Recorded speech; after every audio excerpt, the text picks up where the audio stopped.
এবারের স্মরণকালের ভয়াবহ বন্যায় শেষ আশ্রয়স্থলটুকু হারিয়ে দিশেহারা হয়ে পড়েছে নোয়াখালীর বানভাসী হাজারো পরিবার। সহায় সম্বল হারানোর পাশাপাশি এখন খাদ্য সংকট এবং স্বাস্থ্য ঝুঁকিতে আছে তারা। এজন্য আশ্রয় কেন্দ্রগুলোতে সুপেয় পানি সহ চিকিৎসা সেবা খুবই প্রয়োজন। নোয়াখালী থেকে মোহাম্মদ হারুনের ক্যামেরায় হেদায়েতুল্লাহ সীমান্তের প্রতিবেদন। নোয়াখালী পৌরসভার হরিনারায়ণপুরের বাসিন্দা আজাদ চালাতেন ভ্যান। ঘরে হাঁটু পানি হওয়ায় স্ত্রী সন্তান সহ ওঠেন আশ্রয় কেন্দ্রে।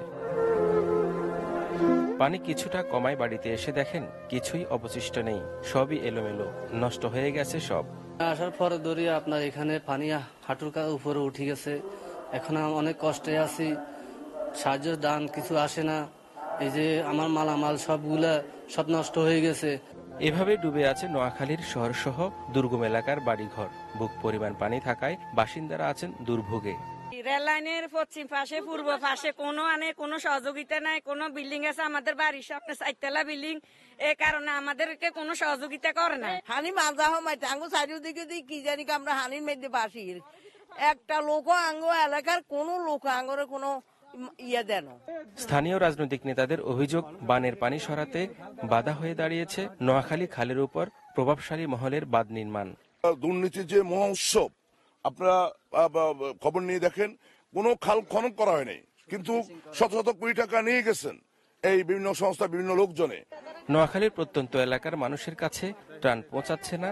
গত দুদিন ধরে এসএটিভিতে খবর প্রচারের পর পৌরসভার হরিনারায়ণপুরে ত্রাণ নিয়ে আসেন বিএনপির ভাইস চেয়ারম্যান মোহাম্মদ শাহজাহান।